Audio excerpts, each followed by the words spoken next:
BBC News with Sue Montgomery. Ukraine says Russia has intensified its operations in the east of the country in what appears to be the start of an anticipated new offensive.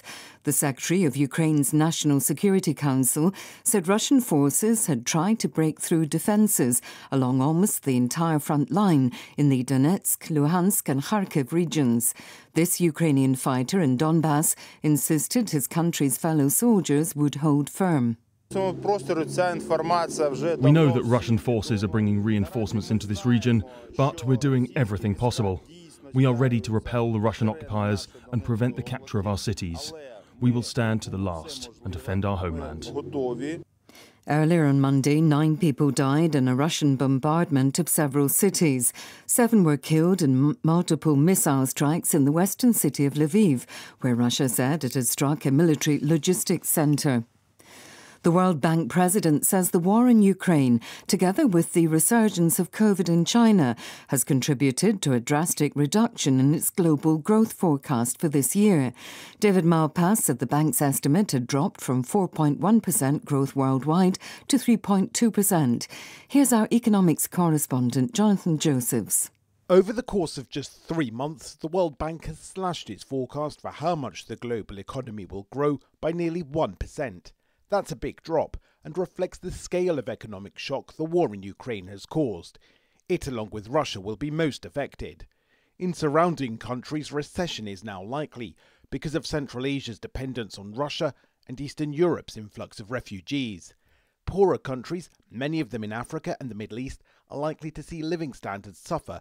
President Putin has said sanctions imposed on Russia have had the opposite effect, causing instead the deterioration of Western economies. Mr. Putin said that the situation in Russia was stabilising and retail demand was returning. But the mayor of Moscow warned that Western sanctions could cost 200,000 job losses in the Russian capital. He said nearly 60,000 people had already been laid off. An investigative group has revealed that both the British Prime Minister's and Foreign Office computer networks have been infected with spyware. Here's Gordon Carrera. The Canadian investigative organisation Citizen Lab said that in 2020 and 2021 it notified the UK government that networks belonging to both 10 Downing Street and the Foreign and Commonwealth Office had been infected using Pegasus spyware. Citizen Lab said the Foreign Office infections were linked to the United Arab Emirates, India, Cyprus and Jordan and could have been related to staff serving abroad. It said the Downing Street incident was linked to the United Arab Emirates. World News from the BBC. In the east of the Democratic Republic of Congo, 2 soldiers have shot dead 15 people in separate attacks. The victims were almost all civilians. Our Africa editor Will Ross reports. An official in South Kivu province said a drunk soldier on a boat on Lake Tanganyika killed 8 passengers, including children, before he was arrested. On Sunday, another soldier shot dead a colonel, his bodyguard and 5 civilians in Ituri province. For more than 2 decades, people across eastern Congo have endured frequent attacks by dozens of armed groups. A state of siege was imposed on 2 provinces almost a year ago, but it's had little effect as the rebels and sometimes ill-disciplined Congolese soldiers continue to cause havoc. The Mexican President Andrés Manuel López Obrador has said opponents in Parliament who rejected his energy reforms had committed treason.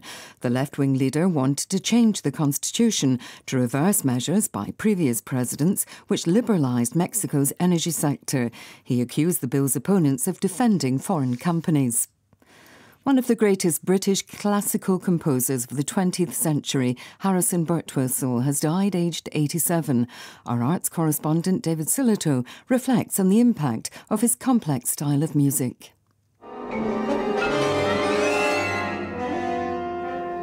The music of Sir Harrison Birtwistle. When he was growing up, British classical music was dominated by Elgar and Vaughan Williams. He and fellow students such as Peter Maxwell Davies at the Royal Manchester College of Music rejected it all in favour of something more modern, angular, continental. The son of a farmer, he got his first music lessons at the Halle Orchestra.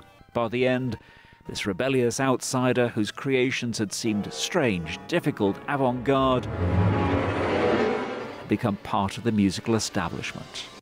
BBC News.